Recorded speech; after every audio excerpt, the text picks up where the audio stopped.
今日介紹嘅係珠海後花園坦洲入住率最高一個小區錦繡國際花城啊！小區有300畝嘅湖景啊，而且背靠五桂山啊，有山有水啊！你知道乜嘢先係風水寶地啊？有山有水啊嘛，一澤二運三風水啊！而且呢度交通、衣食住行都非常之方便啊！咁靚咁筍，咁我哋一齊去睇睇。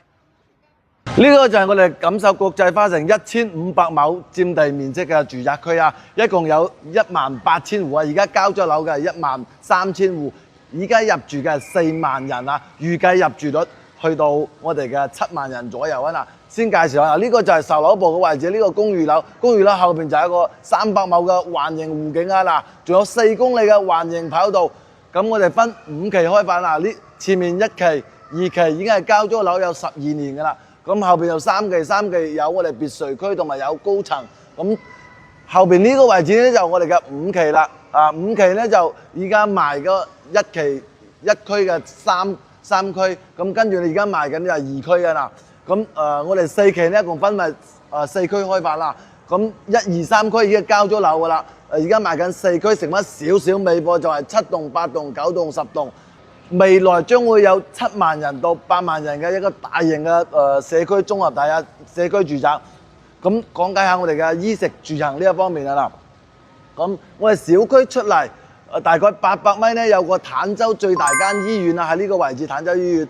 咁出門就係我哋嘅售樓部，家門前咧嗱，呢個位置售樓部家門前就有我哋嘅最大型嘅超市啊嗱。咁跟住咧小區入邊會有3所幼兒園、2所小學、1所重點中學啊嗱。咁成個板塊，咁你哋會問有冇飲食、有冇飲茶嘅地方啊嗱？飲茶地方有㗎啦。出門海鮮佬酒家就喺我哋900米嘅，直行3分鐘就到啦，開車啊嗱。咁步行大概7、8分鐘到我哋海鮮樓酒家啦嗱。咁當然啦，我哋優越城百貨呢度喺我哋直行呢個位置，直行大概喺2公里內，咁啊去到優越城百貨㗎啦。咁3號會員店都係喺珠海嘅3號都係送貨到我哋家門前嘅喎。